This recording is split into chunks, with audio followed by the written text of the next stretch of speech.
हरे कृष्णा दोस्तों, राधे राधे। दोस्तों, श्री कृष्णा जन्माष्टमी के दिन ले आना यह 5 चीज़ घर भर जाएगा पैसों से। तो इस वीडियो को ध्यान से देखिए, ध्यान से सुनिए। अगर आपको समझ में नहीं आता है तो कमेंट बॉक्स में कमेंट करके पूछ सकते हैं। कोई भी परेशानी, कोई भी समस्या है आप जिससे जूझ रहे हैं तो कमेंट बॉक्स में पूछिए। और हाँ, आप अपनी राशि भी कमेंट बॉक्स में ज़रूर डाल दीजिए, ताकि इससे कोई भी संबंधित समस्या होगी तो हम आपके कमेंट्स के रिप्लाई में आके बता देंगे। तो दोस्तों, हमारे द्वारा या हमारे टीम के द्वारा बिल्कुल ही आपकी मदद की जाएगी। तो भादो माह के कृष्ण पक्ष की रोशनी नक्षत्र में भगवान श्री कृष्ण ने जन्म लिया था। और कहाँ जन्म लिया था? तो मथुरा के जल में, और यह अष्टमी तिथि को जन्म लिया था। इसलिए जो अष्टमी तिथि के भादो माह की रोशनी नक्षत्र की, इसको श्री कृष्ण जन्माष्टमी मान करके हम जो भगवान श्री कृष्ण की पूजा करते हैं, तो इस वर्ष 2024 में कृष्ण जन्माष्टमी को लेकर के बहुत से लोग भ्रमित है कि कृष्ण जन्माष्टमी कब बनाए, 26 या फिर 27 अगस्त को। तो कृष्णा जन्माष्टमी है तो आपको परेशान नहीं होना है। आइए बाद में जानते हैं। तो दोस्तों, जो 26 अगस्त दोपहर 3:37 पर यह भाद्रपद माह के कृष्ण पक्ष की जो है अष्टमी तिथि शुरू होगा। और अष्टमी तिथि की ही हम सब जो है कृष्ण जन्माष्टमी मनाते हैं। और इसकी जो समाप्ति रहेगी दोस्तों 27 अगस्त को 4:14 में समाप्त हो जाएगी। तो 26 या फिर 27 अगस्त को कृष्ण जन्माष्टमी मनाए तो जितने भी गृहस्थ साधक है, जैसे कि हम सभी लोग जितने भी गृहस्थ साधक है, 26 अगस्त को इस वर्ष 10:24 में कृष्ण जन्माष्टमी मनाएंगे। और जो साधु संत सन्यासी वैष्णव संप्रदाय के लोग हैं, साधु संत है, सन्यासी हैं, ऐसे लोग 27 अगस्त को कृष्ण जन्माष्टमी मनाएंगे। क्योंकि दोस्तों, रोहिणी नक्षत्र जो 26 अगस्त को ही है, और रोहिणी नक्षत्र जब लगे तब हम सबको जो है कृष्ण जन्माष्टमी मनाना चाहिए। और पूजा करने का जो शुभ समय रहेगा दोस्तों, वह भी मैं आप लोगों को थोड़ा सा बता दूं कि आप कितने समय पूजा कर सकते हैं कृष्ण जन्माष्टमी के दिन। तो दोस्तों, रात्रि 11:57 में जो पूजा करने का शुभ मुहूर्त शुरू होगा, जिसकी समाप्ति तिथि रहेगी 12:42, अर्थात 46 मिनट का आपको कुल समय रहेगा। इस समय आप जो पूजा करते हैं भगवान श्री कृष्ण अति शीघ्र प्रसन्न होते हैं। तो ऐसी कौन सी चीज़ है जिस समय श्री कृष्ण जन्माष्टमी के दिन घर में खरीद करके लाना चाहिए, जिससे हमारे आध्यात्मिक में उन्नति हो, हमारे घर धन दौलत से परिपूर्ण बनी रहे। जिस समय 13 तिथि को जो धन से तिथि होता है, उस दिन बहुत सा घर में ला कर के रखने से हमारे घर में धन दौलत की बरकत होती है। आपने देखा होगा जो धनतेरस है, इस दिन धनिया का बहुत ही ज़्यादा महत्व होता है। धनतेरस तिथि के दिन कोई भी व्यक्ति अपने घर में धनिया खरीद करके लाते हैं और उस धनिया का छिड़काव पूरे घर में करते हैं। यह उस धनिया को पूरे घर में छिड़कने के बाद उसे मिट्टी में डाल करके बो देते हैं। जैसे जैसे उस धनिया को खाना शुरू करते हैं तो व्यक्ति की आध्यात्मिक उन्नति होना शुरू हो जाते हैं। व्यक्ति घर में धन दौलत तेजी से आना शुरू हो जाते हैं। ठीक है, उसी तरह श्री कृष्ण जन्माष्टमी के दिन भी कुछ ऐसे वस्तुएं हैं जिसे घर में ला करके रखा जाता है, घर में ला करके खाए जाते हैं, घर में ला करके भगवान श्री कृष्ण को चढ़ाए जाते हैं। तो आज मैं आप लोगों को 5 ऐसे वस्तु के बारे में बताऊंगा जिससे श्री कृष्ण जन्माष्टमी के दिन कोई भी व्यक्ति ध्यान से श्री कृष्ण जन्माष्टमी के दिन कोई भी व्यक्ति इसे ला करके भगवान श्री कृष्ण को समर्पित करते हैं, तो ऐसे व्यक्ति के साथ मन की दरिद्रता, ऐसे व्यक्ति की कैसी भी परेशानी चल रहा हो, बुरा समय चल रहा हो, सारे की सारे परेशानियों को भगवान श्री कृष्ण स्वयं हर लेते हैं। आप भी अगर भगवान श्री कृष्ण को मानते हैं, भगवान श्री कृष्ण के प्रति आपकी आस्था है, तो कमेंट बॉक्स में जय श्री कृष्ण सदा से जरूर लिखना। और हाँ, वीडियो में आगे बढ़ने से पहले अभी तक आपने हमारे चैनल को सब्सक्राइब नहीं किया है तो हमारे चैनल को सब्सक्राइब कर लें और इस वीडियो को पूरा देखें। इस वीडियो को फ़ायदे के लिए पूरा ध्यान से देखना, ध्यान से सुनना कि जो जानकारी समझ में नहीं आती है बाद में चल कर के आपको समझ में आएंगे। तो इस जानकारी को किसी पेन कॉपी में लिख लेना, बाद में चल कर के यह जानकारी आपको आगे काम आएंगी। तो श्री कृष्ण जन्माष्टमी के दिन कौन सी ऐसी चीज़ है जिसे हमें घर में ला कर के रखना चाहिए, जिससे भगवान श्री कृष्ण की कृपा हासिल हो। भगवान श्री कृष्ण को संसार के धन का धन पति कहा जाता है। हाँ मित्रों, जो धन देने का अधिकार केवल लक्ष्मी माता को है, परंतु किसके भाग्य में किसे कितना धन देना है यह अधिकार भगवान श्री विष्णु जी को है, और विष्णु जी ही भगवान श्री कृष्ण के स्वरूप हैं। तो भगवान श्री कृष्ण आज भी अवस्था में आपने देखा होगा कि प्यार में भगवान श्री कृष्ण के हृदय रखे गए हैं। जो जगन्नाथपुरी है उसमें भगवान श्री कृष्ण के हृदय रखे गए हैं। भगवान श्री कृष्ण आज भी जागृत अवस्था में है, जागृत रूप में है। और आपने देखा होगा वृंदावन में जो नंदन वन है वहाँ पर भगवान श्री कृष्ण आज भी रास रचाते हैं। तो इस वीडियो को ध्यान से देखिएगा। जन्माष्टमी के दिन यह चीज़ आप जो अपने घर में जरूर लाइए, बिल्कुल ही आपके घर भी धन दौलत के परिपूर्ण बनेंगे। आपके जीवन में चल रही परेशानियों को इस चीज़ को लाने के बाद समाप्त हो जाएंगे। तो इस चीज़ का अपना महत्व है। इस चीज़ को लाने से पहले सर्वप्रथम आपको अपने घर को सारे साफ पानी से धो लेना है। फिर आपको अपने घर को एक बार गंगा जल से पूरे तरीके से छींटे मार देना है, अपने घर को पवित्र करना है। फिर इस वस्तु को आपके ला करके भगवान श्री कृष्ण को समर्पित करना है।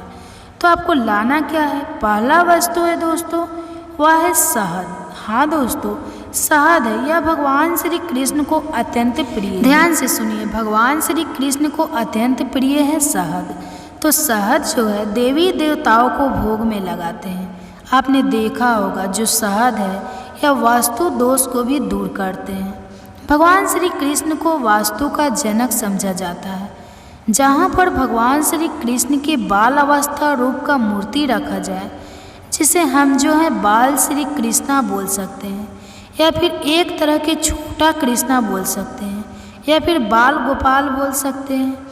तो जहाँ पे बाल गोपाल का मूर्ति हो, इस तरह की मूर्ति को अगर शहद से स्नान करा दिया जाए, ध्यान से सुनिए दोस्तों, इस तरह की मूर्ति को अगर भगवान को स्नान करा दिया जाए, अभिषेक करा दिया जाए, तो इस शहद को अगर कोई भी व्यक्ति थोड़ा थोड़ा खाना शुरू कर देते हैं, या फिर इस शहद का छींटा अपने घर में मारते हैं, तो यह घर के वास्तु दोष को समाप्त करते हैं। अगर व्यक्ति के जीवन में किसी भी तरह की दोष को भगवान श्री कृष्ण निवारण करते हैं, हल करते हैं, उसी तरह के दोष से भगवान श्री कृष्ण उसे बचाते हैं। और जहाँ पर यह भगवान श्री कृष्ण को शहद से नहलाया जाता है, वह स्थान व घर तीर्थों के समान हो जाते हैं। वहाँ घर पवित्र हो जाते हैं। उस घर में साक्षात लक्ष्मी आती है। उस घर में कभी भी अन्न धन की कमी नहीं होती। यह पहला श्री कृष्ण जन्माष्टमी के दिन आप जरूर करना। आपके जीवन में चल रही परेशानी, आपके जीवन में चल रहे कष्ट दूर हो जाएंगे। दूसरा वस्तु के बारे में बता रहा हूँ, तो भगवान श्री कृष्ण को जो दूसरा वस्तु जो है आप चढ़ा सकते हैं, जो वीडियो है, यह भगवान श्री कृष्ण को अत्यंत प्रिय है और यह माँ सरस्वती के भी भोग लग जाते हैं। नमस्कार दोस्तों, जय माता दी। दोस्तों, आप सभी लोग जानते हैं कि भादो मास में पड़ने वाले शुक्रवार कितनी बड़ी शुक्रवार है, क्योंकि यह भादो मास के दिनों में पड़ रहे हैं, जिसका बहुत ही बड़ा और विशेष महत्व होता है। और ऐसा दिन पूरे साल में सिर्फ एक ही बार आता है, और दोस्तों आप सभी लोग जानते हो कि शुक्रवार का अगर सबसे बड़ा कोई उपाय है तो 31 चावल के दाने वाला उपाय है। तो दोस्तों इस शुक्रवार को आप लोगों को इस 31 चावल के दाने वाले उपाय को जरूर करना है। बहुत सारे लोग होंगे जिन लोगों ने इस उपाय को ना किया हो, मतलब पूरा साल निकल गया, उन्होंने किसी भी दिन इस 31 चावल के दाने वाले उपाय को ना किया हो। पर दोस्तों आपके पास एक आखिरी मौका बचा हुआ है, जो कि भादो मास में पड़ने वाले शुक्रवार के दिन आप इस 31 चावल के दाने वाले उपाय को जरूर कर लेना। भले ही आपने पूरे महीने भर इस उपाय को ना किया हो, पर अगर आपने इस भादो महीने की शुक्रवार के दिन इस वाले उपाय को कर लिया तो आपको इस उपाय को करने का वह फल मिलेगा जिसकी आपने कभी कल्पना भी नहीं की होगी। इसलिए आप लोग इस वाले उपाय को एक बार जरूर कर लेना, ताकि आप लोगों के हाथ से यह मौका ना जा सके और आपको इस उपाय को करने का फल मिल सके। दोस्तों यह उपाय पंडित जी ने अपनी अभी की कथा में हमको बताया है, जिस उपाय को आज हम आपको बहुत अच्छे से समझाने वाले हैं। इस वीडियो को देखने के बाद इस उपाय को समझने के लिए आपको कोई और वीडियो को देखने की ज़रूरत नहीं पड़ेगी। तो चलिए दोस्तों उपाय को शुरू करते हैं। देखिए इस भादो महीने की शुक्रवार के दिन ये इतना खास होता है, इतना महत्वपूर्ण होता है।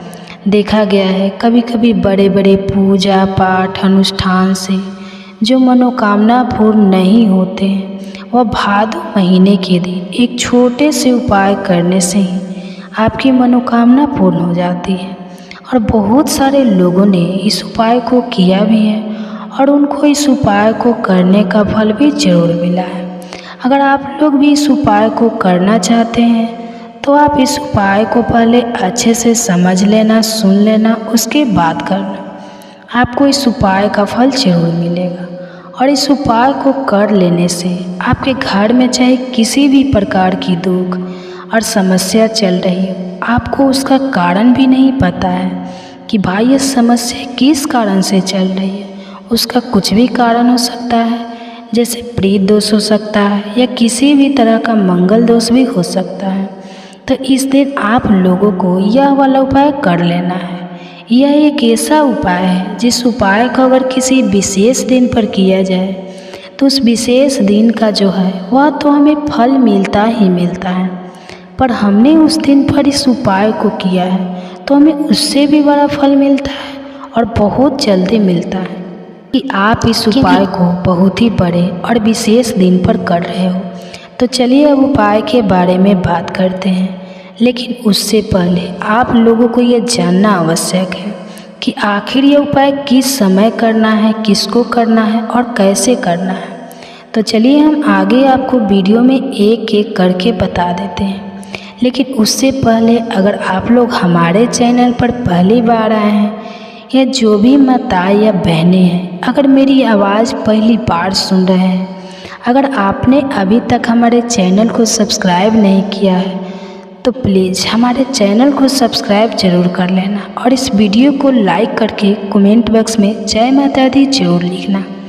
दोस्तों इस 31 चावल के दाने वाले उपाय को हमें इस भादो मास में पड़ने वाले पहला शुक्रवार के दिन कैसे करना है, किसको करना है और किस समय करना है और कहाँ पर करना है, ये सारे सवालों के जवाब आपको इस वीडियो में मिल जाएंगे। और जो यह वीडियो देखेगा उसको 31 चावल के दाने वाला उपाय ज़रूर करना चाहिए, क्योंकि इस दिन एक चावल के दाने का भी बहुत ही बड़ा और विशेष महत्व होता है। और जब बात आ जाए 31 चावल के दाने की तो यह सोने पर सुहागा वाली बात हो जाता है और यह एक बहुत ही बड़ा उपाय हो जाता है। तो दोस्तों इस शुक्रवार के दिन 31 चावल के दाने वाले उपाय को आखिर करना किसको है, सबसे पहले हम लोग यह बात जान लेते हैं। तो देखो घर की जो बड़ी माताएं बहनें होती हैं, उन माताएं बहनें में से कोई भी एक बड़ी माता बहन इस वाले उपाय को कर सकती हैं। और दोस्तों अगर आप चाहें तो अपने घर में से सभी सदस्यों को भी इस उपाय को करवा सकते हैं। अगर किसी व्यक्ति की खुद की कोई मनोकामना है, खुद की कोई दुख और परेशानियां हैं जो कि वह अपने लिए ही करना चाहता है, तो इस वाले उपाय को तो वह खुद अपने लिए भी कर सकता है। बाकी अगर कोई घर में से ऐसा है जो कि अपने पूरे घर परिवार के सुख और शांति के लिए यह वाला उपाय करना चाहता है, तो वह भी कर सकता है, उसमें भी कोई दिक्कत वाली बात नहीं है। कहने का मतलब यह है कि इस उपाय को हर एक सदस्य भी कर सकता है और पूरे घर परिवार के सदस्य के लिए घर की बड़ी माताएं बहन में से कोई एक माता बहन भी कर सकती है। माताएं बहनें अगर घर में उपस्थित ना हो या वह यह वाला उपाय ना कर पा रही हो, तो फिर घर का कोई बड़ा सदस्य भी इस 31 चावल के दाने वाले उपाय को कर सकता है, चाहे फिर वह पुरुष ही क्यों ना हो, उसमें भी कोई दिक्कत वाली बात नहीं है। अब दोस्तों, इस 31 चावल के दाने वाले उपाय को हमें करना कहाँ पर है? हमें इसे माता जी के मंदिर में जाकर करना है। बहुत सारे लोग प्रश्न करते हैं कि हर एक उपाय को करते समय क्या हम इस उपाय को घर पर कर सकते हैं? तो इस वाले उपाय को आप घर पर नहीं कर सकते हो। इस वाले उपाय को करने के लिए आपको माता लक्ष्मी या विष्णु भगवान का मंदिर जाना पड़ेगा। उसके बाद में दोस्तों, जो अगला प्रश्न निकल कर आता है वह यह आता है कि इस उपाय को लेकर कि आखिर इस उपाय को हमें किस समय करना है, सुबह के समय करना है कि शाम के समय करना है? देखो, इस वाले उपाय को आप लोग सुबह के समय भी कर सकते हो और शाम के समय प्रदोष काल में भी कर सकते हो। अब अगर आप पूछो कि सबसे उत्तम समय कौन सा रहेगा इस 31 चावल के दाने वाले उपाय को करने का, तो हम आपसे बस यही कहेंगे कि इस उपाय को आप सुबह के समय करेंगे तो ज़्यादा बेहतर होगा। बाकी अगर प्रदोष काल शाम के समय भी करेंगे तो भी अच्छा होगा, उसमें कोई भी दिक्कत वाली बात नहीं है।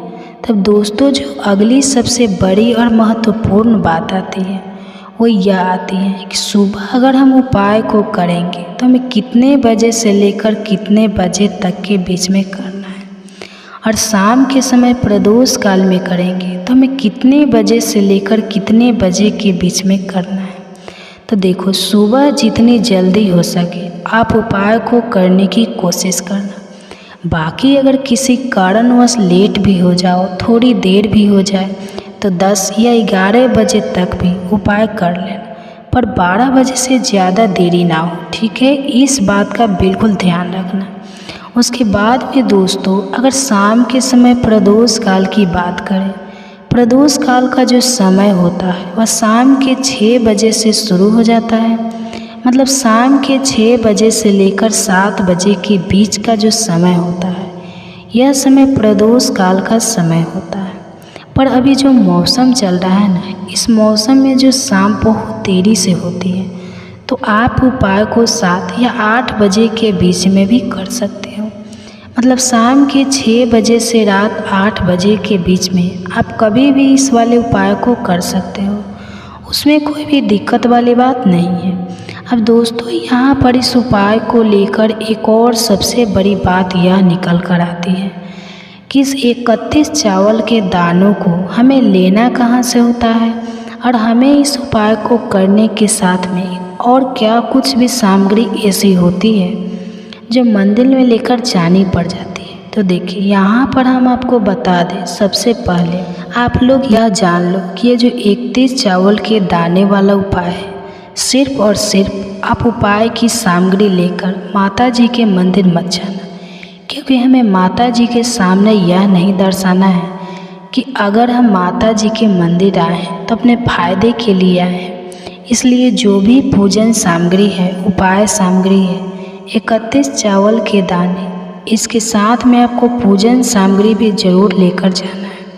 देखो, अगर सुबह के समय उपाय कर रहे हो तो सीधी सी बात है कि हल्दी, चंदन, अक्षत और फूल लेकर जाओगे, और वही आप इस्तेमाल जो भी कर सकते हो। इसके अलावा जो भी पूजन सामग्री है, देखो 31 चावल के दाने यह अलग आपके रहेंगे, और जो आपकी पूजन सामग्री रहेगी वह अलग रहेगी। पूजन सामग्री में आप जो भी चीज़ लेकर जाना चाहे वो लेकर जा सकते हैं, उसमें भी कोई दिक्कत वाली बात नहीं है। वही अगर हम आप बात करें शाम के समय की, तो शाम के समय प्रदोष काल में, तो इसलिए शाम के समय आप लोग एक दीपक तैयार कर लें जो कि गोलबी का आटे का शुद्ध देसी गाय के घी का होगा। इस बात का आप लोगों को ध्यान रखना है और इस दीपक को आपको घर से जलाकर नहीं लेकर जाना है, भगवान शिव जी के मंदिर में जाकर ही जलाना है। इस बात का भी आप लोगों को ध्यान रखना है।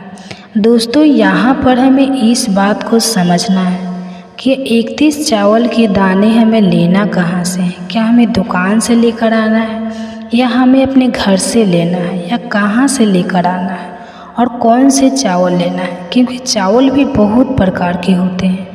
तो देखो, इन सभी सवालों के जवाब आप लोग एक बात में सुन लो कि यह जो उपाय है, इस उपाय में आपको यह नहीं देखना है कि भाई कौन से चावल है कौन से चावल नहीं है। बस जो भी चावल ले रहे हैं वह चावल का दाना साबुत होना चाहिए, मतलब टूटा हुआ नहीं होना चाहिए। यह बात आपको ध्यान रखना है।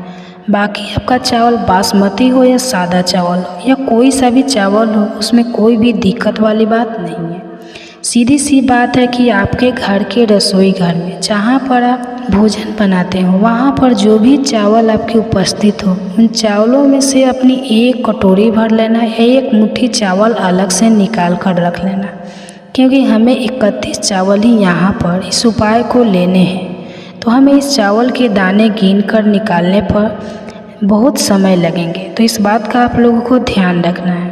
तो अपने उस चावल की कटोरी में से या चावल में से 31 ऐसे चावल के दाने आप लोग निकाल ले जो टूटे हुए ना हो, उनमें कोई दाग ना लगा हुआ। अच्छे साबुत चावल के दाने 31 दाने आप लोग निकाल कर रख और इन्हें किसी भी एक कागज़ की पीढ़िया में या किसी एक छोटी सी कटोरी में आप लोग रख लो, ताकि यह सुरक्षित रहे। आपको एक भी चावल का दाना इधर उधर ना हो और आपका उपाय भी पूरा अच्छे से हो जाए।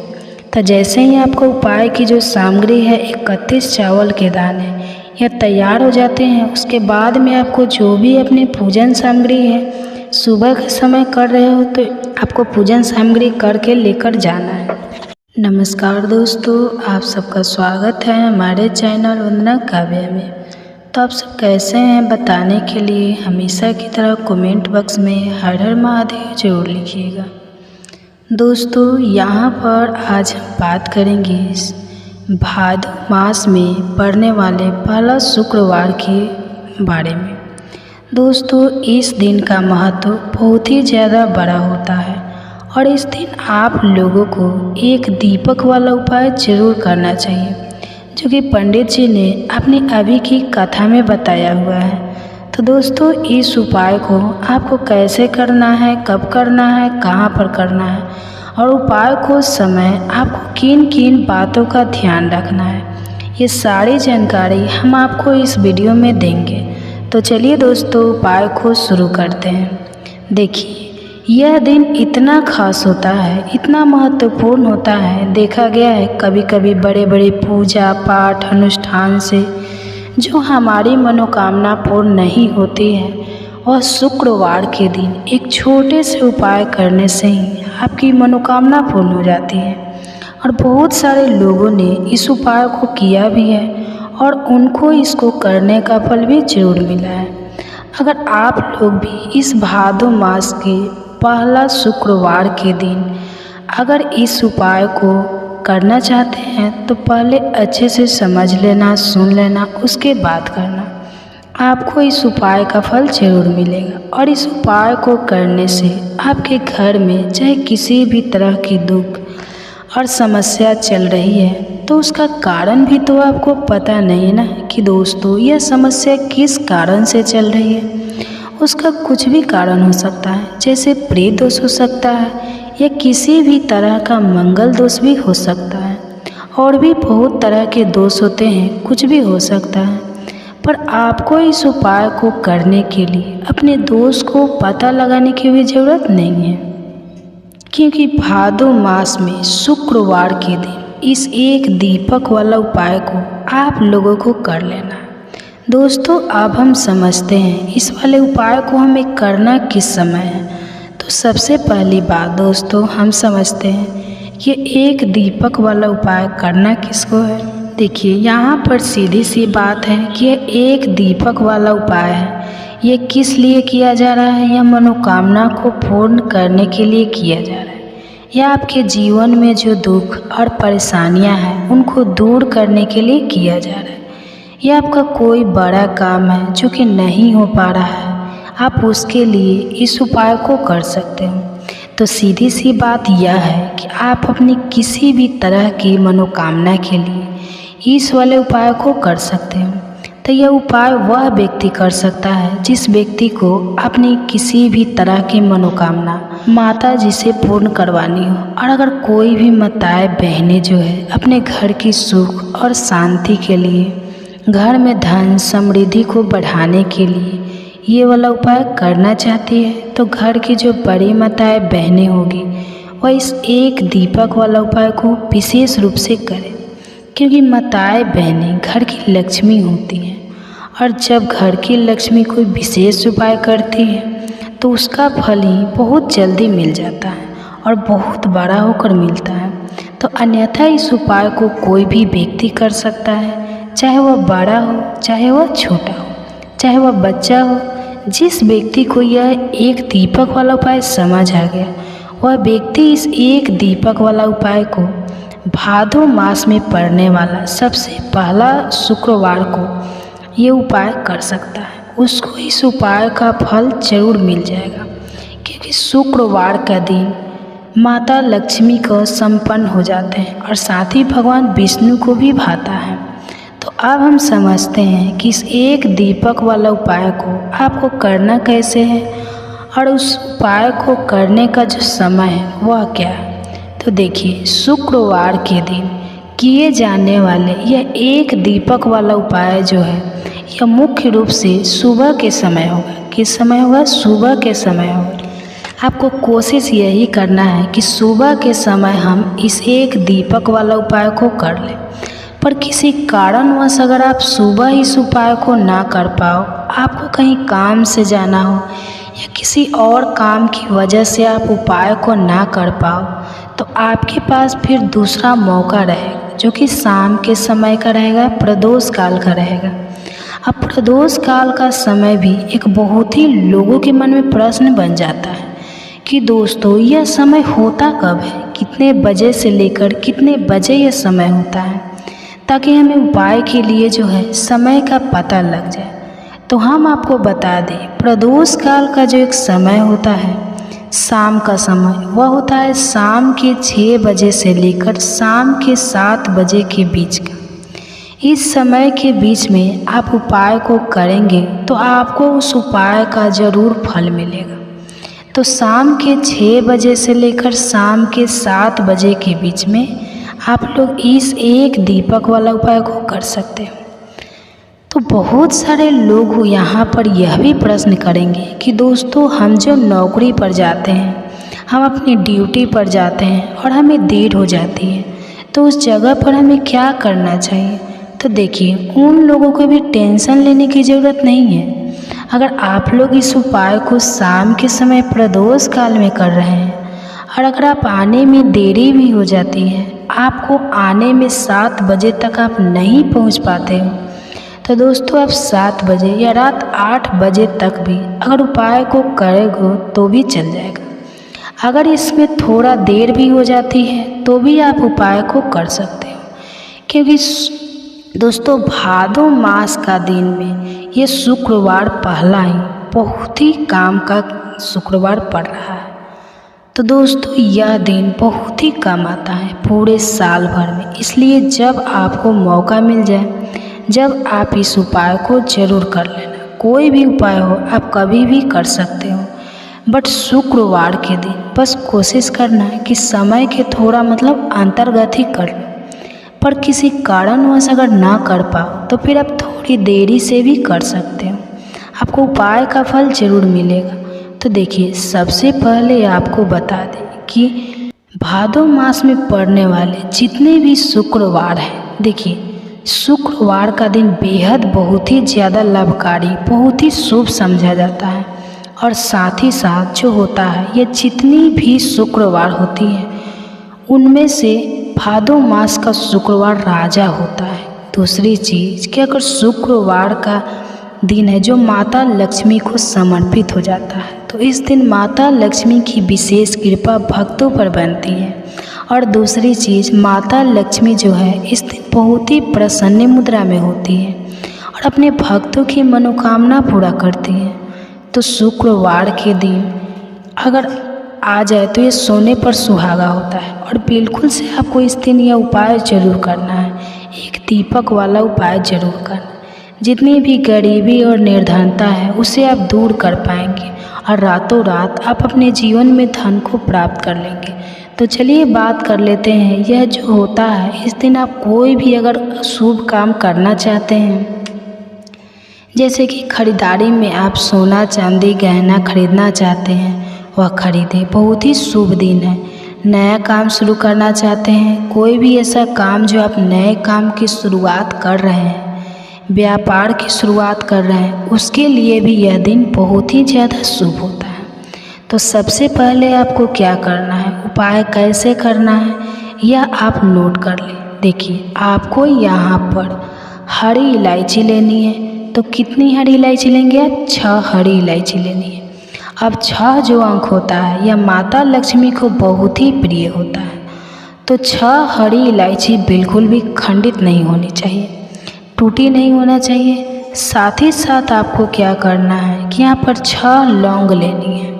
6 लौंग में से भी एक लौंग खंडित ना हो, टूटी हुई ना हो। 6 लौंग 6 हरी इलायची आपको लेनी है और अपने घर के मंदिर में दीपक के अंदर आप इन दोनों चीज़ों को रख दें और अपने घर के मंदिर में आपको रखनी है। माता लक्ष्मी की मूर्ति या फिर प्रतिमा के सामने किस समय यह रखना है? तो शुक्रवार के दिन किसी भी समय आप इस उपाय को कर सकते हो। सुबह को कर सकते हो, शाम को भी कर सकते हो, लेकिन अगर आप शाम को करते हैं तो यह बहुत ही उत्तम है। पहले आप क्या करेंगे, 6 हरी इलायची 6 लौंग माता लक्ष्मी के आगे रख देंगे। इसके बाद कि देसी घी का दीपक आपको जलाना है माता लक्ष्मी के आगे। अब देसी घी का दीपक जो आप जलाएंगे उसमें आपको रुई की बाती नहीं लेनी है। जो मौली धागा होता है, एक मौली धागा आता है चिकना वाला है रेशम में, वह आपको नहीं लेना है। सूती वाला जो मौली धागा होता है वह आप लेंगे, उससे बाती बनाएंगे और उसी बाती का दीपक आपको जलाना है माता लक्ष्मी के आगे। क्योंकि उसका रंग हल्का सा लाल होना चाहिए, लाल और पीला, अगर दोनों रंग है तब भी चलेगा, लेकिन मौली धागा जो है उसी का दीपक आपको लगाना है। जो व्यक्ति मौली धागे से जलाता है दीपक माता लक्ष्मी के आगे और इस उपाय को कर लेता है, उसके ऊपर माता लक्ष्मी की कृपा होती ही होती है। पूरी सच्ची श्रद्धा से उपाय करें, फिर देखें कैसे चमत्कार होगा। देखिए, अब अपने 6 हरी इलायची और 6 लौंग रख दी है। अब आपको क्या करना है, दीपक अपने जला दिया। तो शुक्रवार के दिन आपको थोड़ी देर बाद, अगले दिन नहीं, उसी दिन थोड़ी देर बाद आपको क्या करना है, वो हरी इलायची और लौंग को उठा लेना है। माता लक्ष्मी और श्री हरि विष्णु का ध्यान करना है और उसके अंदर से आपको 2 हरी इलायची और 2 लौंग निकाल लेनी है। 2 हरी इलायची और 2 फूल वाली लौंग। अब इसे आपको अपने पर्स में रख लेना है। पर्स में रखते समय आपको क्या बोलना है, पर्स में रखते समय आपको इस मंत्र को बोलना है। मंत्र क्या है, ओम नमो भगवते वसुदेवाय नमः, ओम नमो भगवते वसुदेवाय नमः। इस मंत्र को आपको 6 बार बोलना है, क्योंकि माता को यह प्रिय अंक है। 6 बार और फिर 2 लौंग और 2 हरी इलायची अपने पर्स में आप रख लेंगे। आप चाहे तो सीधे सीधे भी इसे पर्स में रख सकते हैं, और ना कोई छोटा सा कपड़ा ले ले पीले रंग का या लाल रंग का, उसके अंदर रखें और छोटी सी पोटली बना लें और फिर अपने पर्स में रख लें।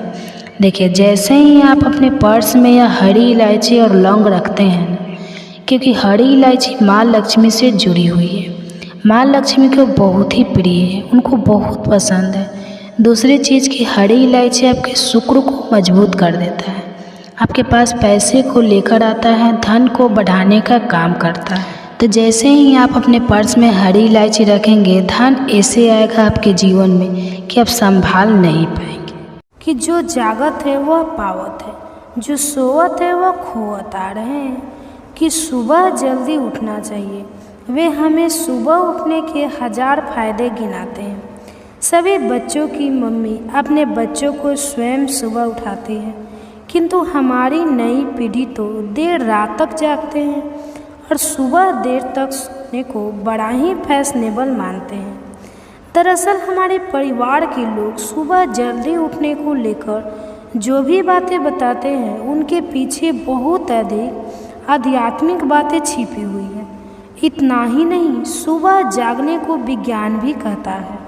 वही विज्ञान उन्हें उनके पूर्वजों ने सिखाई थी और अब वह हमें सिखा रहे हैं। सुबह के समय का जो मुहूर्त होता है उसे ब्रह्मा मुहूर्त के नाम से जाना जाता है और इस समय हमारा दिमाग प्रकृति के वातावरण और जो सुबह ब्रह्मा मुहूर्त में उठता है, उस व्यक्ति के साथ सब कुछ बहुत ही सकारात्मक रूप से सक्रिय होता है। रोज रोज सुबह के समय पर जो भी प्रार्थना या ध्यान किया जाता है, उससे सकारात्मकता और सफलता मिलती है।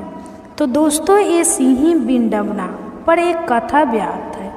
इस कथा में सिर्फ ब्रह्मा मुहूर्त के रहस्य के साथ एक ऐसी ध्यान की विधि बताएंगे जिससे अगर कोई 21 दिन अपनाता है तो वह अपने सपनों को साकार कर सकते हैं। उसे ब्रह्मांड की शक्तियों की विशेष मदद मिलने लगती है।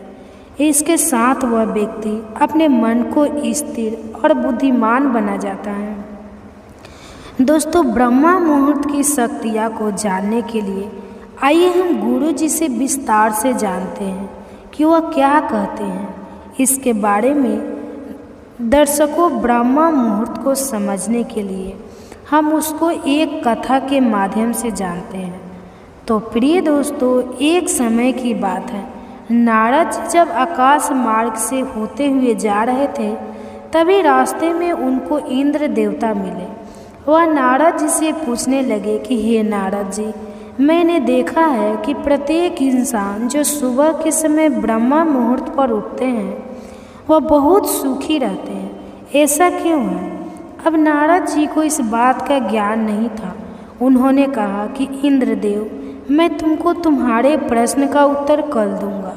और वहाँ से सीधा पहुँचते भगवान श्री कृष्ण की नगरी वृंदावन, और वहाँ पहुंचकर उन्होंने देखा कि भगवान श्री कृष्ण एक पेड़ के पास खड़े होकर बांसुरी बजा रहे थे। जैसे ही नारद जी श्री कृष्ण के पास पहुँचे, श्री कृष्ण ने बांसुरी बजाना बंद कर दिया और नारद जी से बोले, हे नारद जी, आप बड़े चिंतित दिखाई पड़ रहे हैं, आपको किस बात की चिंता है? तब देवर्षि नारद जी बोले, हे भगवान, आज मैं आकाश मार्ग से होता हुआ बैकुंठ लोक की तरफ जा रहा था। तब रास्ते में मुझे देवराज इंद्र मिले। उन्होंने मुझसे पूछा कि हे नारद जी, जो लोग सुबह सुबह ब्रह्म मुहूर्त में उठते हैं, वह सभी इतने खुश क्यों रहते हैं? भगवान, मैं इस प्रश्न का उत्तर आपके पास जानने के लिए आया हूँ। तब भगवान श्री कृष्ण कहते हैं, हे नारद जी, वाकई में इंद्रदेव ने आपसे यह प्रश्न पूछकर समस्त मानव जाति का कल्याण किया है। आज कलयुग के मानव के लिए यह प्रश्न इतना महत्वपूर्ण है जैसे उसके शरीर में बसी हुई उसकी जान है। देवर्षि नारद जी, मैं आपको इस प्रश्न का उत्तर एक कथा के माध्यम से बताऊंगी। कृपा करके आप इस कथा को अंत तक जरूर सुनना, और जो भी मनुष्य इस कथा को पूरा सुन ले, वह कभी भी इस अवसर को अपने हाथ से जाने नहीं देगा। ब्रह्मा मुहूर्त का रहस्य जानकर पूर्ण जीवन बदल जाएगा। प्रिय दोस्तों, जब देवर्षि नारद जी बोले, भगवान आप कहिए तो एक सही, मैं इस कथा को पूरा सुनूंगा और समस्त लोग जगत में भी विख्यात करूंगा। तभी भगवान श्री कृष्ण कथा को सुनना प्रारंभ करा देते हैं। एक समय की बात है, एक नगर में लड़का रहता था। वह लड़का अच्छा था, लेकिन उसकी एक खराबी आदत थी। वह देर तक सोता रहता था। सुबह उसे जगाने के लिए लाखों प्रयास किए गए थे, किंतु सबने हार मान ली थी।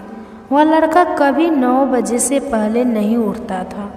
जब वह बालक था तब परिवार ने सोचा कि जब यह बड़ा हो जाए तो इसकी आदत में सुधार हो जाएगा, किंतु वह लड़का जैसे जैसे बड़ा होता गया उसकी यह आदत और भी ज़्यादा गहरी होती गई। दुनिया इधर से इधर हो सकती है, लेकिन वह लड़का कभी जल्दी नहीं उठ नहीं पाता था। उसके पिता उसकी इस आदत से बहुत ज़्यादा परेशान रहने लगे थे। उस लड़के को ढेरों नकारात्मक शक्तियाँ ने घेर लिया था। वह सभी को पलटकर जवाब देता था, दिन भर उदास रहता था। इसका असर उसके स्वास्थ्य पर भी पड़ रहा था। जब उस लड़के को यह पता लगा कि उसके सारे मित्र सफलता को प्राप्त कर चुके हैं, तब वह और भी ज़्यादा दुखी हो गया और ईश्वर को कोसने लगा।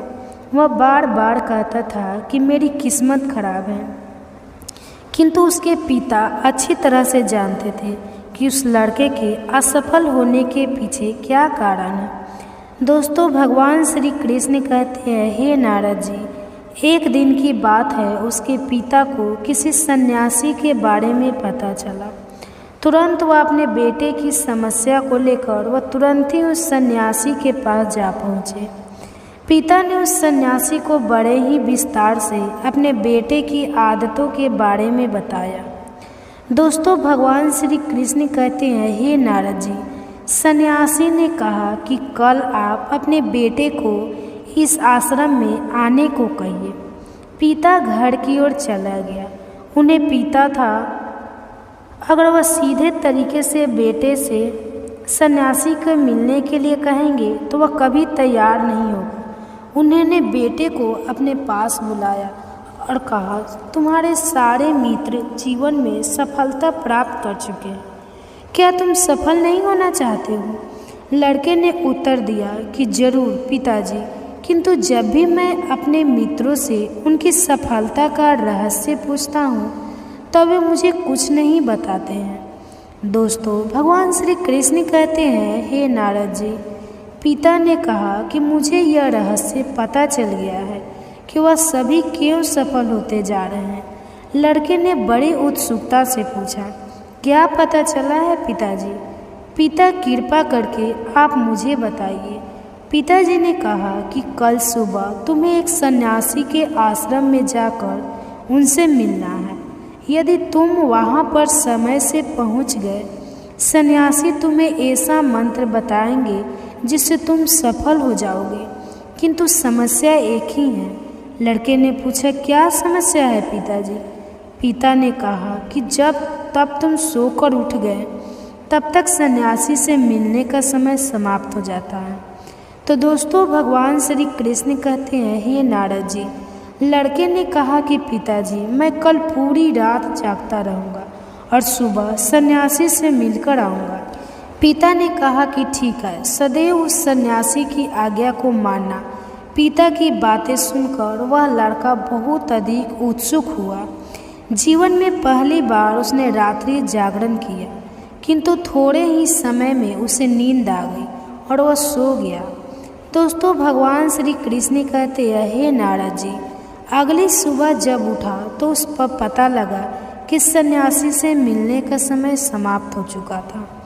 उसके पिता ने लड़के की ओर देखा और कहा कि तुम जीवन में कभी सफल नहीं हो पाओगे, जाओ जाकर सो जाओ।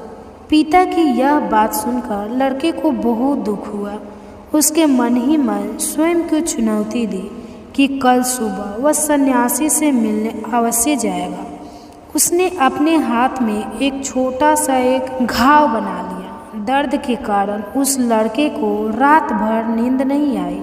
दोस्तों, भगवान श्री कृष्ण कहते हैं, हे नारद जी, यह ऐसा पहला अवसर था जब उसने अपने जीवन में पहली बार सूर्य उदय देखा था। वह तुरंत ही तैयार होकर सन्यासी से मिलने के लिए चला गया। आज उसका अनुभव कुछ अलग था। वह बेहद शांत महसूस कर रहा। चलते चलते वह लड़का जैसे ही सन्यासी के आश्रम में पहुंचा, वहां पर उसने देखा कि सन्यासी और उनके सभी शिष्य ध्यान लगाकर बैठे हुए हैं। दोस्तों, भगवान श्री कृष्ण कहते हैं, हे नारद जी, ध्यान का समय समाप्त हुआ।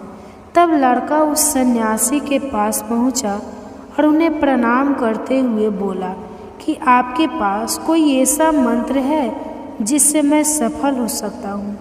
कृपया करके मुझे वह मंत्र बताइए। मैं भी अपने मित्रों के समान सफल होना चाहता हूँ और अच्छा जीवन जीना चाहता हूँ। दोस्तों, भगवान श्री कृष्ण कहते हैं, हे नारद जी। सन्यासी मुस्कुराए और बोले, अच्छा, तो तुम वही बालक हो। तुम्हारे पिता मुझसे मिलने आए थे और उन्होंने तुम्हारे विषय में मुझे सब कुछ बताया। मैं तुम्हें वह मंत्र अवश्य बता दे दूँ। किंतु अब लड़के ने जैसे ही किंतु शब्द सुना, लड़का घबरा गया। उसने पूछा, किंतु क्या? देव मित्रों, भगवान श्री कृष्ण कहते हैं, नारद जी। तब सन्यासी बोला, मैं तुम्हें वह मंत्र बताऊंगा, किंतु अगले 21 दिनों तक तुम मेरी आज्ञा माननी होगी। मैं तुम्हें महामंत्र 21 दिनों के बाद बताऊंगा। तब तक मैं तुमसे जो भी कार्य कहूँगा तुम्हें वह करना होगा। यदि तुम सफल हुए यह कार्य के बीच से तो तुम्हारा संकल्प टूट गया, तब इस मंत्र का असर नहीं होगा। दृढ़ निश्चय के साथ उस लड़के ने कहा कि मुझे आपकी सारी आज्ञा स्वीकार है। मैं अगले 21 दिनों के लिए आपका दास हूँ। आप जो भी कहेंगे मैं वही करूँगा। मुझे केवल और केवल उस मंत्र के बारे में जानना है। दोस्तों, भगवान श्री कृष्ण कहते हैं, हे नारद जी। सन्यासी ने कहा कि ठीक है, कल से तुम्हारा कार्य शुरू होगा। तुम इसी आश्रम में निवास करोगे। वह लड़का आश्रम में निवास करने के लिए तैयार हो गया। बौद्ध सन्यासी ने कहा कि यहाँ रहते हुए तुम्हें ब्रह्मा मुहूर्त में उठना होगा और दूसरे शिष्यों की तरह ध्यान और तप करना होगा। साथ ही आश्रम के कार्यों में भी सहायता करनी होगी। ध्यान रहे, यह संकल्प टूटना नहीं चाहिए। दोस्तों, भगवान श्री कृष्ण कहते हैं, हे नारद जी। अब लड़का सन्यासी की बातों से सहमत हो गया। अगले दिन से उसके कार्य के दिन की शुरुआत थी। इस बार लड़का इतना दृढ़ निश्चय था, किंतु 1 सप्ताह बीतने के पश्चात ही उसका संकल्प टूट गया और वह 8वें दिन देर तक सोता रहा। जब वह जागा तो उसने कहा कि मुझसे कितनी बड़ी भूल हो गई। वह रोते हुए सन्यासी के पास पहुंचा और कहा कि हे गुरुदेव, मेरा संकल्प टूट गया। अब मैं जीवन में कभी सफल नहीं हो पाऊंगा। बौद्ध सन्यासी ने उसे समझाते हुए कहा कि एक बार फिर से शुरुआत करो, फिर से संकल्प करो। लड़के ने सन्यासी से प्रश्न किया कि सुबह उठना इतना आवश्यक क्यों होता है और यहाँ पर सभी लोग इतनी जल्दी क्यों उठ जाते हैं? दोस्तों, भगवान श्री कृष्ण कहते हैं, हे नारद जी। तब सन्यासी ने लड़के को समझाते हुए कहा कि सुबह यानी ब्रह्मा मुहूर्त में उठने के पीछे बहुत बड़ा विज्ञान छिपा हुआ है। लड़के ने कहा कि कृपा करके मुझे वह विज्ञान बताने की कृपा करें। सन्यासी ने कहा कि रात्रि को 4 पहर में बांटा गया है। पहला रुद्रकाल, जिसका समय शाम 6 बजे से लेकर 9 बजे तक होता है। दूसरा राक्षस काल, जिसका समय 9 बजे से 12 बजे तक होता है। तीसरा गंधर्व काल, जिसका समय रात्रि 12 बजे से 3 बजे तक होता है। और सबसे अंत में जो पहर आता है उसे मनोहर काल कहते हैं। उस समय को ब्रह्मा मुहूर्त या अमृत वेला के नाम से भी जाना जाता है। इसका समय 3 बजे से सुबह 6 बजे तक होता है। यह वह समय होता है जब पूरे संसार की नकारात्मक शक्तियाँ निष्क्रिय अवस्था में होती हैं और सकारात्मक शक्तियाँ सक्रिय होती हैं। ब्रह्मा अर्थात देव, मुहूर्त अर्थात समय। ब्रह्मा मुहूर्त का अर्थ देवों का समय होता है। दोस्तों, भगवान श्री कृष्ण कहते हैं, हे नारद जी। वह सन्यासी आगे कहता है, इस समय देवधर विचरण कर रहे होते हैं और जागृत मनुष्य पर उनका बड़ा ही सकारात्मक प्रभाव पड़ता है। ब्रह्मा मुहूर्त ऐसा समय होता है जिसमें मनुष्य का मस्तिष्क बिल्कुल खाली होता है, उसमें किसी प्रकार की कोई विचार नहीं होते हैं। और जब इस समय व्यक्ति अपनी पुस्तक खोलकर पाठ का अध्ययन करते हैं तो उन्हें सब कुछ जल्दी जल्दी याद भी होता है और यह लंबे समय तक याद रहता है। यह ऐसा समय है जिसमें हम ज्ञान को समझने का प्रयास करते हैं और इस कारण और आश्रम के सभी शिष्य और संसार में बहुत से ज्ञानी लोग ब्रह्मा मुहूर्त में ही उठ जाते हैं। प्राचीन काल में रोशनी का कोई स्रोत ना होने के कारण लोग अपने दिन का समापन सूर्यास्त के बाद और आरंभ सूर्यास्त के साथ करते थे। यह एक तरीका है जिससे मानव जीवन प्रकृति के साथ तालमेल बनकर चलता है। दोस्तों, भगवान श्री कृष्ण कहते हैं, हे नारद जी, उस लड़के ने कहा कि ठीक है, मैं कल से अपना संकल्प फिर से शुरू करता हूँ, किंतु ब्रह्मा मुहूर्त में उठकर मुझे क्या क्या करना चाहिए। तब उस सन्यासी ने कहा कि ठीक है, मैं तुम्हें बताता हूँ कि ब्रह्मा मुहूर्त में क्या और कैसे करना चाहिए। सबसे पहले उठकर धरती पर पांव रखने से पहले धरती माता को प्रणाम करना चाहिए। दोस्तों, भगवान श्री कृष्ण कहते हैं, हे नारद जी, वह सन्यासी आगे कहता है, अपनी हथेलियों की ओर देखो और ईश्वर को धन्यवाद दो कि उन्होंने तुम्हें आज का सूर्योदय देखने का अवसर दिया। उसके बाद नित्य कर्म और स्नान करने से शरीर ही नहीं बल्कि मन की शुद्धता भी बढ़ती है। स्नान करने के पश्चात ध्यान की प्रतिक्रिया होती है। ब्रह्मा मुहूर्त की ध्यान प्रक्रिया की अवधि 21 दिन तक होती है। इस विधि का उपयोग तब किया जाता है जब आप अपनी कोई मनोकामना की पूर्ति चाहते हैं। यह ऐसा समय होता है जब व्यक्ति अपने अज्ञात चक्र को सक्रिय करने पर काम करते हैं। दोस्तों, भगवान श्री कृष्ण कहते हैं, नारद जी, वह सन्यासी आगे कहता है, आज्ञा चक्र दोनों भाव से बीच होता है। यह संकल्प का स्थान भी कहा जाता है। अगर इस चक्र पर केंद्रीय किया जाए और अपनी मनोकामना को बार बार दोहराया जाए तो मात्र 21 दिनों के भीतर महत्वपूर्ण हो जाती है। अगर आपके मन में कोई अधूरी मनोकामना है और आप उसे पूरी करना चाहते हैं, तब सबसे पहले उस मनोकामना का स्पष्टीकरण कर लें। आपको क्या चाहिए, निर्णय अवश्य कर लें।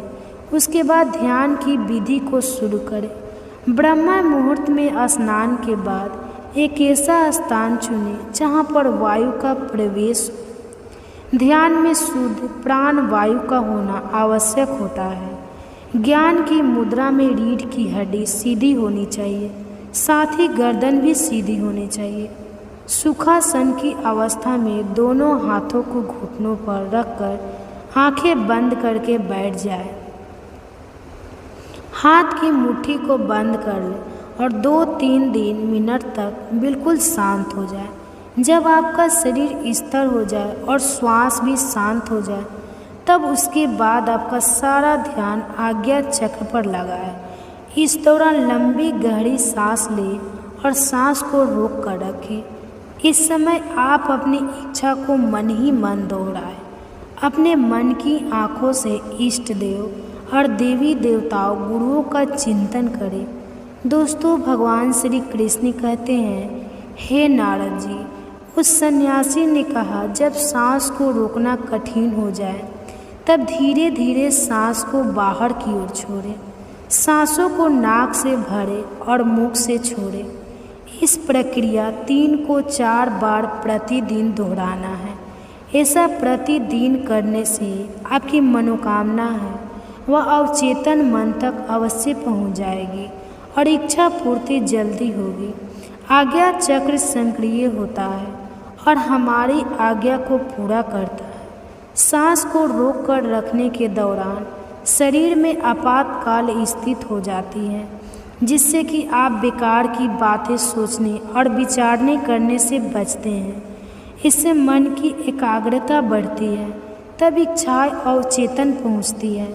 ब्रह्मा मुहूर्त के समय पर ईश्वर की विशेष कृपा होती है और कोई भी व्यक्ति को जब अपनी मनोकामना को इस समय दोहराता है तो इसकी इच्छा है जल्द से जल्द पूरी होती है। दोस्तों, भगवान श्री कृष्ण कहते हैं, हे नारद जी, इस प्रकार सन्यासी ने उस लड़के को ब्रह्मा मुहूर्त का महत्व बताया। अगले 21 दिनों तक उस लड़के ने बड़े ही मन के साथ इस प्रक्रिया को अपनाया। अब वह बहुत ही ज़्यादा अनुशासित और शांत स्वभाव का व्यक्ति बन चुका था। उस लड़के ने जैसे ही अपना संकल्प का पूरा कर लिया, उसके पश्चात वह व्यक्ति बड़े ही प्रसन्न भाव से सन्यासी के पास पहुंचा और कहा, हे गुरुदेव, मैंने 21 दिनों का संकल्प पूरा कर लिया है। आप कृपा करके मुझे सफल होने का मंत्र बताइए। तब उस सन्यासी ने मुस्कुराते हुए कहा कि पिछले 21 संसद दिन से जो अभ्यास तुम करते हुए आ रहे हो वही तुम्हारी सफलता का मंत्र है। जो व्यक्ति ब्रह्मा मुहूर्त में उठकर ध्यान प्रक्रिया को सही से करते हैं वह जीवन में कभी असफल नहीं हो सकते। तुम्हें ब्रह्मा मुहूर्त का रहस्य पता चल चुका है। अब इस जीवन पर्याप्त करो, तुम्हें जीवन के लक्ष्य और सफलता दोनों प्राप्त होंगे। उस व्यक्ति ने सन्यासी को धन्यवाद दिया और ब्रह्मा मुहूर्त के नियमों का पालन जीवन भर अंत तक करने का वादा भी किया। अब दोस्तों, भगवान श्री कृष्ण कहते हैं, हे नारद जी, अब तो आपको पता चल गया होगा कि ब्रह्मा मुहूर्त क्या होता है। तब नारद बोले, हे प्रभु, मुझे ब्रह्मा मुहूर्त का संपूर्ण ज्ञान हो गया है। मैं इतना कहकर नारद जी ने भगवान श्री कृष्ण को धन्यवाद दिया और इंद्रदेव के पास जाकर उन्हें ब्रह्मा ज्ञान का संपूर्ण ज्ञान दिया। दोस्तों, आप सभी भी अगर अपने जीवन में हमारी प्राचीन परंपरा को अपनाओगे तो निश्चय ही आपके जीवन में बहुत ही जल्द सब कुछ बदल जाएगा। दोस्तों, आशा करती हूँ यह जानकारी आपको ज़रूर पसंद आई होगी। दोस्तों, वीडियो पसंद आई हो तो वीडियो को लाइक और चैनल को सब्सक्राइब करें और सच्ची श्रद्धा से कमेंट में जय श्री कृष्णा राधे राधे जरूर लिखें। वीडियो को अंत तक देखने के लिए धन्यवाद। दोस्तों, क्या आपको पता है कि महापुरुष कहते थे कि जो जागत है वह पावत है, जो सोवत है वह खोवत आ रहे हैं, कि सुबह जल्दी उठना चाहिए। वे हमें सुबह उठने के 1000 फायदे गिनाते हैं। सभी बच्चों की मम्मी अपने बच्चों को स्वयं सुबह उठाती है, किंतु हमारी नई पीढ़ी तो देर रात तक जागते हैं और सुबह देर तक सोने को बड़ा ही फैशनेबल मानते हैं। दरअसल हमारे परिवार के लोग सुबह जल्दी उठने को लेकर जो भी बातें बताते हैं उनके पीछे बहुत अधिक आध्यात्मिक बातें छिपी हुई हैं। इतना ही नहीं, सुबह जागने को विज्ञान भी कहता है। वही विज्ञान उन्हें उनके पूर्वजों ने सिखाई थी और अब वह हमें सिखा रहे हैं। सुबह के समय का जो मुहूर्त होता है उसे ब्रह्मा मुहूर्त के नाम से जाना जाता है और इस समय हमारा दिमाग प्रकृति के वातावरण और जो सुबह ब्रह्मा मुहूर्त में उठता है उस व्यक्ति के साथ सब कुछ बहुत ही सकारात्मक रूप से सक्रिय होता है। रोज रोज सुबह के समय पर जो भी प्रार्थना या ध्यान किया जाता है उससे सकारात्मकता और सफलता मिलती है। तो दोस्तों, ये सिंही बिंडवना पर एक कथा व्याप्त है। इस कथा में सिर्फ ब्रह्मा मुहूर्त के रहस्य के साथ एक ऐसी ध्यान की विधि बताएंगे जिससे अगर कोई 21 दिन अपनाता है तो वह अपने सपनों को साकार कर सकते हैं। उसे ब्रह्मांड की शक्तियों की विशेष मदद मिलने लगती है। इसके साथ वह व्यक्ति अपने मन को स्थिर और बुद्धिमान बना जाता है। दोस्तों, ब्रह्मा मुहूर्त की शक्तियाँ को जानने के लिए आइए हम गुरु जी से विस्तार से जानते हैं कि वह क्या कहते हैं। इसके बारे में दर्शकों, ब्रह्मा मुहूर्त को समझने के लिए हम उसको एक कथा के माध्यम से जानते हैं। तो प्रिय दोस्तों, एक समय की बात है। नारद जब आकाश मार्ग से होते हुए जा रहे थे तभी रास्ते में उनको इंद्र देवता मिले। वह नारद जी से पूछने लगे कि हे नारद जी, मैंने देखा है कि प्रत्येक इंसान जो सुबह के समय ब्रह्म मुहूर्त पर उठते हैं वह बहुत सुखी रहते हैं, ऐसा क्यों है? अब नारद जी को इस बात का ज्ञान नहीं था। उन्होंने कहा कि इंद्रदेव, मैं तुमको तुम्हारे प्रश्न का उत्तर कल दूंगा। और वहाँ से सीधा पहुँचते भगवान श्री कृष्ण की नगरी वृंदावन, और वहाँ पहुँचकर उन्होंने देखा कि भगवान श्री कृष्ण एक पेड़ के पास खड़े होकर बांसुरी बजा रहे थे। जैसे ही नारद जी श्री कृष्ण के पास पहुँचे, श्री कृष्ण ने बांसुरी बजाना बंद कर दिया और नारद जी से बोले, हे नारद जी, आप बड़े चिंतित दिखाई पड़ रहे हैं, आपको किस बात की चिंता है? तब देवर्षि नारद जी बोले, हे भगवान, आज मैं आकाश मार्ग से होता हुआ बैकुंठ लोक की तरफ जा रहा था। तब रास्ते में मुझे देवराज इंद्र मिले।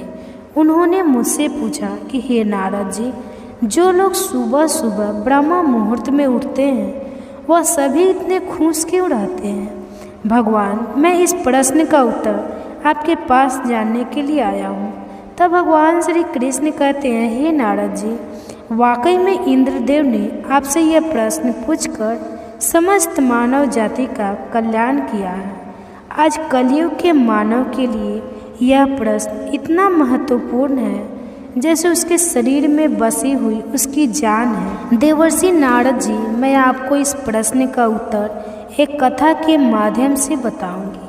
कृपा करके आप इस कथा को अंत तक जरूर सुनना, और जो भी मनुष्य इस कथा को पूरा सुन ले वह कभी भी इस अवसर को अपने हाथ से जाने नहीं देगा। ब्रह्मा मुहूर्त का रहस्य जानकर पूर्ण जीवन बदल जाएगा।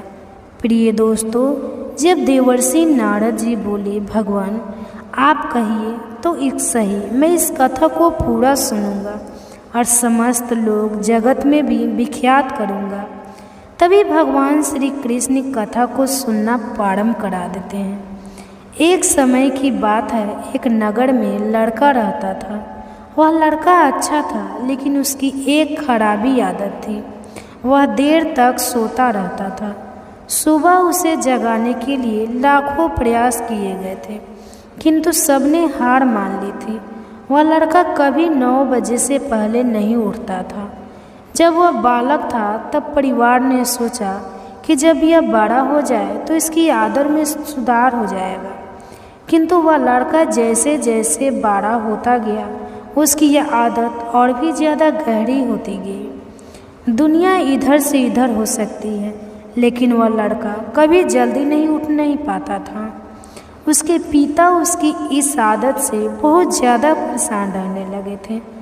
उस लड़के को ढेरों नकारात्मक शक्तियाँ ने घेर लिया था। वह सभी को पलटकर जवाब देता था, दिन भर उदास रहता था। इसका असर उसके स्वास्थ्य पर भी पड़ रहा था। जब उस लड़के को यह पता लगा कि उसके सारे मित्र सफलता को प्राप्त कर चुके हैं, तब वह और भी ज़्यादा दुखी हो गया और ईश्वर को कोसने लगा। वह बार बार कहता था कि मेरी किस्मत खराब है, किंतु उसके पिता अच्छी तरह से जानते थे कि उस लड़के के असफल होने के पीछे क्या कारण है। दोस्तों, भगवान श्री कृष्ण कहते हैं, हे नारद जी, एक दिन की बात है, उसके पिता को किसी सन्यासी के बारे में पता चला। तुरंत वह अपने बेटे की समस्या को लेकर वह तुरंत ही उस सन्यासी के पास जा पहुँचे। पिता ने उस सन्यासी को बड़े ही विस्तार से अपने बेटे की आदतों के बारे में बताया। दोस्तों, भगवान श्री कृष्ण कहते हैं, हे नारद जी, सन्यासी ने कहा कि कल आप अपने बेटे को इस आश्रम में आने को कहिए। पिता घर की ओर चला गया। उन्हें पीता था अगर वह सीधे तरीके से बेटे से सन्यासी को मिलने के लिए कहेंगे तो वह कभी तैयार नहीं होगा। उन्होंने बेटे को अपने पास बुलाया और कहा, तुम्हारे सारे मित्र जीवन में सफलता प्राप्त कर चुके हैं, क्या तुम सफल नहीं होना चाहते हो? लड़के ने उत्तर दिया कि जरूर पिताजी, किंतु जब भी मैं अपने मित्रों से उनकी सफलता का रहस्य पूछता हूँ तब वे मुझे कुछ नहीं बताते हैं। दोस्तों, भगवान श्री कृष्ण कहते हैं, हे नारद जी, पिता ने कहा कि मुझे यह रहस्य पता चल गया है कि वह सभी क्यों सफल होते जा रहे हैं। लड़के ने बड़ी उत्सुकता से पूछा, क्या पता चला है पिताजी? पिता, कृपा करके आप मुझे बताइए। पिताजी ने कहा कि कल सुबह तुम्हें एक सन्यासी के आश्रम में जाकर उनसे मिलना है। यदि तुम वहाँ पर समय से पहुँच गए, सन्यासी तुम्हें ऐसा मंत्र बताएंगे जिससे तुम सफल हो जाओगे, किंतु समस्या एक ही है। लड़के ने पूछा, क्या समस्या है पिताजी? पिता ने कहा कि जब तब तुम सोकर उठ गए तब तक सन्यासी से मिलने का समय समाप्त हो जाता है। तो दोस्तों, भगवान श्री कृष्ण कहते हैं, हे नारद जी, लड़के ने कहा कि पिताजी, मैं कल पूरी रात जागता रहूँगा और सुबह सन्यासी से मिलकर आऊँगा।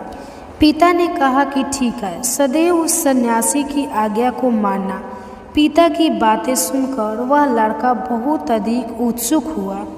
जीवन में पहली बार उसने रात्रि जागरण किया, किंतु थोड़े ही समय में उसे नींद आ गई और वह सो गया। दोस्तों, भगवान श्री कृष्ण कहते हैं, हे नारद जी, अगली सुबह जब उठा तो उस पर पता लगा कि सन्यासी से मिलने का समय समाप्त हो चुका था। उसके पिता ने लड़के की ओर देखा और कहा कि तुम जीवन में कभी सफल नहीं हो पाओगे, जाओ, जाकर सो जाओ। पिता की यह बात सुनकर लड़के को बहुत दुख हुआ। उसके मन ही मन स्वयं को चुनौती दी कि कल सुबह वह सन्यासी से मिलने अवश्य जाएगा। उसने अपने हाथ में एक छोटा सा एक घाव बना लिया। दर्द के कारण उस लड़के को रात भर नींद नहीं आई। दोस्तों, भगवान श्री कृष्ण कहते हैं, हे नारद जी, यह ऐसा पहला अवसर था जब उसने अपने जीवन में पहली बार सूर्य उदय देखा था। वह तुरंत ही तैयार होकर सन्यासी से मिलने के लिए चला गया। आज उसका अनुभव कुछ अलग था।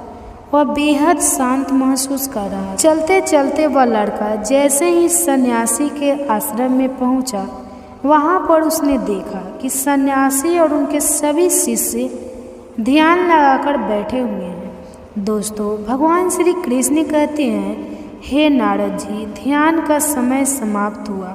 तब लड़का उस सन्यासी के पास पहुंचा और उन्हें प्रणाम करते हुए बोला कि आपके पास कोई ऐसा मंत्र है जिससे मैं सफल हो सकता हूँ? कृपया करके मुझे वह मंत्र बताइए। मैं भी अपने मित्रों के समान सफल होना चाहता हूँ और अच्छा जीवन जीना चाहता हूँ। दोस्तों, भगवान श्री कृष्ण कहते हैं, हे नारद जी, सन्यासी मुस्कुराए और बोले, अच्छा, तो तुम वही बालक हो। तुम्हारे पिता मुझसे मिलने आए थे और उन्होंने तुम्हारे विषय में मुझे सब कुछ बताया। मैं तुम्हें वह मंत्र अवश्य बता दे दूँ। किंतु अब लड़के ने जैसे ही किंतु शब्द सुना, लड़का घबरा गया। उसने पूछा, किंतु क्या? देव मित्रों, भगवान श्री कृष्ण कहते हैं, नारद जी, तब सन्यासी बोला, मैं तुम्हें वह मंत्र बताऊंगा, किंतु अगले 21 दिनों तक तुम मेरी आज्ञा माननी होगी। मैं तुम्हें महामंत्र 21 दिनों के बाद बताऊंगा। तब तक मैं तुमसे जो भी कार्य कहूँगा तुम्हें वह करना होगा। यदि तुम सफल हुए यह कार्य के बीच से तो तुम्हारा संकल्प टूट गया, तब इस मंत्र का असर नहीं होगा। दृढ़ निश्चय के साथ उस लड़के ने कहा कि मुझे आपकी सारी आज्ञा स्वीकार है। मैं अगले 21 दिनों के लिए आपका दास हूँ। आप जो भी कहेंगे मैं वही करूँगा। मुझे केवल और केवल उस मंत्र के बारे में जानना है। दोस्तों, भगवान श्री कृष्ण कहते हैं, हे नारद जी, सन्यासी ने कहा कि ठीक है, कल से तुम्हारा कार्य शुरू होगा। तुम इसी आश्रम में निवास करोगे। वह लड़का आश्रम में निवास करने के लिए तैयार हो गया।